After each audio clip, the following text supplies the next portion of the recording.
Pada kesempatan kali ini kita akan membahas tentang prinsip inklusi eksklusi. Jadi tujuan pembelajaran ini tentu saja untuk mengetahui apa itu prinsip inklusi eksklusi, bagaimana bentuknya, dan bagaimana cara menyelesaikan soal yang berkaitan dengan prinsip inklusi eksklusi. Dalam teori himpunan, kita seringkali hendak menghitung jumlah anggota-anggota himpunan yang berrelasi atau tidak saling bebas. Nah, suatu cara yang dapat kita gunakan untuk menghitungnya yaitu dengan menggunakan aturan inklusi eksklusi. Nah, misalkan S itu adalah suatu himpunan dari NAJ dan A1, A2, A3 ini merupakan sifat-sifat yang mungkin dimiliki oleh objek tersebut. Untuk menghitung banyaknya objek, itu kita dapat menjumlahkan antara suatu sifat yang dimiliki oleh objek tersebut dengan sifat yang tidak dimiliki oleh objek tersebut. Nah, selanjutnya untuk NAIAJ itu menyatakan banyaknya objek S yang memiliki sifat AI dan AJ, dan AI aksen, AJ aksen itu menyatakan banyaknya objek yang tidak memiliki sifat AI maupun AJ. Dan untuk NAI aksen AJ itu menyatakan banyaknya objek yang tidak memiliki sifat AJ tapi tidak memiliki sifat AI tapi memiliki sifat AJ. Dan secara umum untuk jumlah dari AI1, AI2 sampai dengan AIK itu menunjukkan banyaknya objek S yang memiliki sifat AI1, AI2 sampai dengan AIK. Nah, sebagai contoh, misal dalam semesta itu terdapat dua sifat yaitu A1 dan A2, di mana A1 ini merupakan himpunan dari A dan A2 merupakan himpunan dari B. Nah, untuk himpunan dari A atau kita simbolkan dengan NA1 atau kardinalitas A, yaitu menunjukkan 4 buah objek yaitu S1, S2, S3, dan S4. Dan untuk jumlah anggota dari himpunan B kita simbolkan dengan NA2 atau kardinalitas B yang berjumlah 5 yaitu S7, S3, S4, S5, dan S8. Dan untuk kardinalitas dari A1, A2 yaitu menunjukkan kardinalitas antara himpunan A dan B yang beririskan sebanyak 2 objek yaitu S3 dan S4. Dan untuk NA1, A2 aksen itu menunjukkan anggota dari A namun tidak termasuk anggota B atau kardinalitas A irisan B komplement yang dimana jumlahnya yaitu sebanyak 2 yaitu S1 dan S2.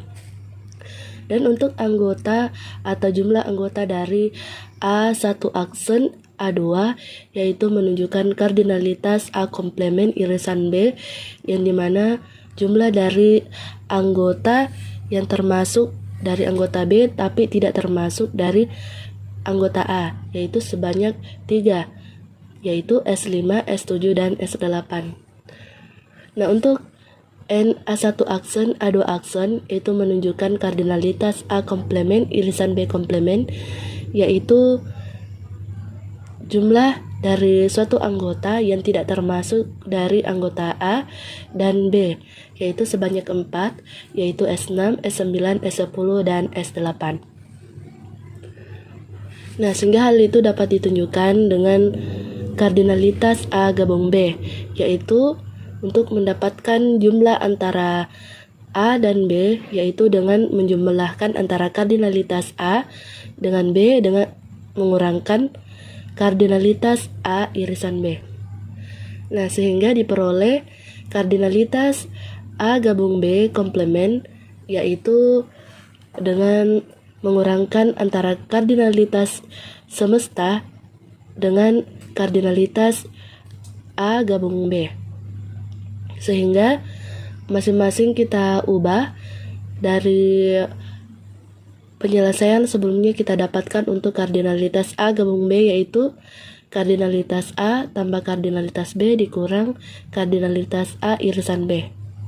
Sehingga kita kurangkan dengan semesta kita dapatkan kardinalitas S dikurang kardinalitas A dikurang kardinalitas B ditambah dengan kardinalitas A irisan B.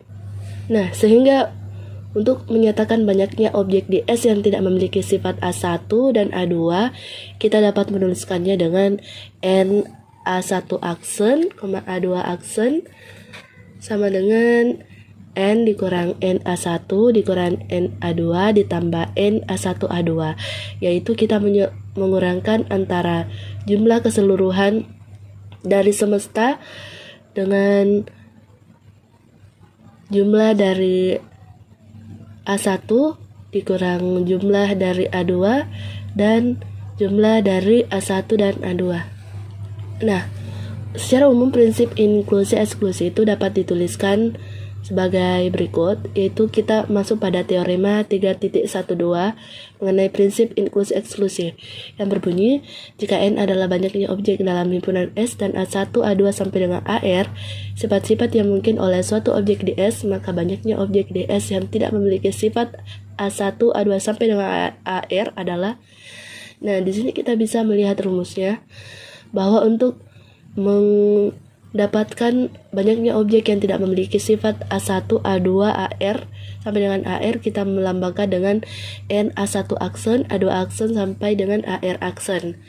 Nah, caranya yaitu dengan mengurangkan semesta dengan jumlah dari AI, lalu menjumlahkan dengan jumlah dari dua objek yaitu AI AJ, lalu kita mengurangkan jumlah dari tiga objek yaitu AI AJ AK, dan sampai dengan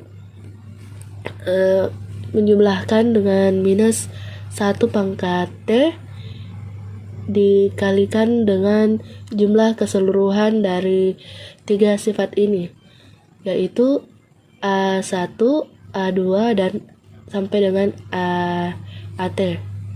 Lalu kita jumlahkan dengan minus 1 pangkat R dengan jumlah dikali jumlah A1, A2 sampai dengan AR. Nah, untuk membuktikan teorema itu, pertama, ruas kiri dari teorema 3.1 yaitu N A1 aksen, A2 aksen sampai dengan AR aksen. Itu menyatakan objek di S yang tidak memiliki sifat A1, A2 sampai dengan AR. Nah, untuk menunjukkan bahwa ruas kiri itu sama dengan ruas kanan, maka sesuai teorema itu kita menunjukkan bahwa setiap objek yang memiliki sifat A1 sampai dengan AR itu kita hitung sekali dalam menghitung ruas kanan, dan setiap objek yang memiliki paling sedikit satu sifat kita hitung sebanyak 0 kali dalam menghitung ruas kanan dari teorema tersebut. Dari teorema di atas yaitu menyatakan bahwa kita ingin menjumlahkan antara seluruh anggota yang tidak memiliki sifat A1 sampai dengan AR, yaitu dengan mengurangkan semesta N dikurang dengan sigma I N AI, yaitu jumlah dari AI ditambah dengan jumlah dari AI AJ dikurang jumlah dari AI AJ AK sampai dengan ditambah dengan minus 1 pangkat P dikali dengan jumlah A1I AI2 sampai dengan AIP. Nah, di sini kita pakai perumpamaan P ya, dan kita menjumlahkan minus 1 pangkat P tambah 1 dikali jumlah dari AI1 AI2 sampai dengan AIP tambah 1 dan seterusnya sampai minus 1 pangkat R dikali jumlah A1 AI sampai dengan AR. Nah, misalnya kita ambil sembarang S yang merupakan anggota S. Nah, di sini ada dua kemungkinan dari kasus tersebut, yaitu pertama, S itu tidak memiliki sifat dari R, sifat yang ada. Yang kedua, S itu tidak memiliki sifat dari S, sifat yang ada. Dimana misalkan S itu memiliki P sifat dengan P lebih besar sama dengan 1, lebih kecil sama dengan R. Nah, untuk kasus pertama, yaitu S tidak memiliki sifat dari R, sifat yang ada, yaitu karena S itu tidak memiliki sifat dari ke R, sifat yang ada di S, di mana untuk ruas kiri S dihitung 1 kali dan untuk ruas kanan S itu pada N dihitung 1 kali. S pada jumlah kardinalitas AI tidak dihitung, S pada jumlah kardinalitas AI AJ tidak dihitung, sampai S pada kardinalitas A1 sampai dengan AR juga tidak dihitung.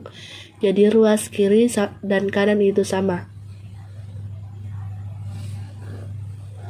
Selanjutnya untuk kasus kedua, yaitu S tidak memiliki sifat dari S sifat yang ada. Itu karena S memiliki P sifat dari R sifat yang ada. Berarti pada ruas kiri S tidak dihitung.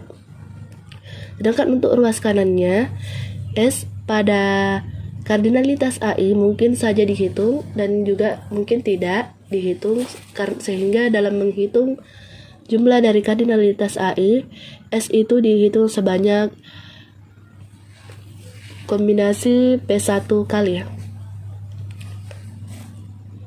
Dan S pada kardinalitas AI AJ mungkin dihitung dan juga mungkin tidak, sehingga dalam menghitung jumlah kardinalitas AI AJ, S dihitung sebanyak kombinasi P2 kali. Lalu S pada kardinalitas N A1I sampai dengan AIP mungkin dihitung dan juga mungkin tidak, sehingga dalam menghitung jumlah kardinalitas A1I sampai dengan AIP, S dihitung sebanyak kombinasi PP kali. Untuk S pada kardinalitas A1I, AI2 sampai dengan AIP tambah 1 itu tidak dihitung, dan untuk S pada kardinalitas A1, A2 sampai AR tidak dihitung.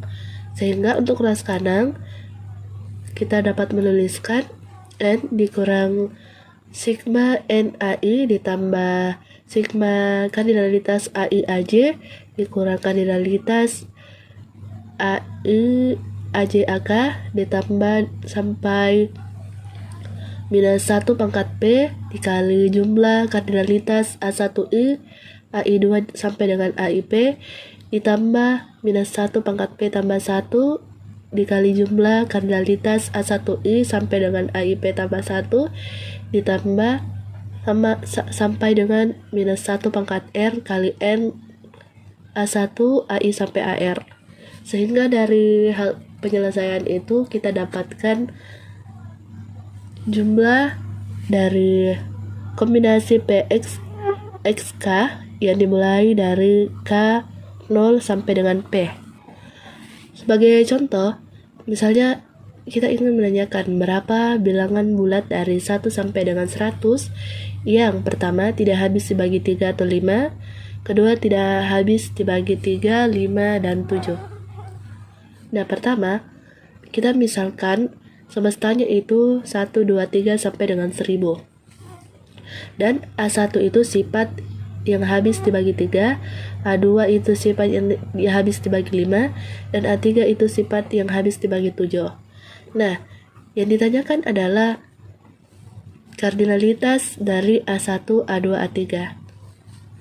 Pertama, N-nya itu berjumlah 1000. Selanjutnya, untuk memperoleh kardinalitas A1, kita bagi anggota S itu dengan 3 karena sifatnya itu habis dibagi 3. Jadi kita bagi jumlahnya 1000 dengan 3 sehingga kita dapatkan 333. Selanjutnya untuk mencari jumlah dari sifat A2 yaitu kita bagi anggota S dengan 5 karena kita ingin mencari sifat yang habis dibagi 5. 1000 bagi 5 hasilnya 200. Selanjutnya untuk mencari NA3 kita bagi anggota S dengan 7 karena kita ingin mencari sifat yang habis dibagi 7 sehingga 1000 bagi 7 yaitu 142. Selanjutnya kita ingin mencari N A1 A2 yaitu banyaknya anggota yang memiliki sifat A1 dan A2, berarti kita bagi anggota S dengan 3 dan 5. Kita kali 3 dan 5 yaitu 15, berarti 1000 bagi 15 yaitu 66. Selanjutnya untuk jumlah anggota dari A1 A3 yaitu kita ingin mencari banyaknya anggota yang memiliki yang habis dibagi 3 dan habis dibagi 7, yaitu kita bagi anggota S dengan 3 dan 7. Untuk mencari jumlah anggota yang tidak habis dibagi 3 dan 5, berarti kita kurangkan jumlahnya, yaitu 1000 dikurang jumlah dari A1 yaitu 333 dikurang jumlah dari A2 yaitu 200 dan jumlah dari A1 A2 yaitu 66, sehingga jumlah anggota yang tidak memiliki atau tidak habis dibagi 3 dan tidak habis dibagi 5 yaitu berjumlah 533.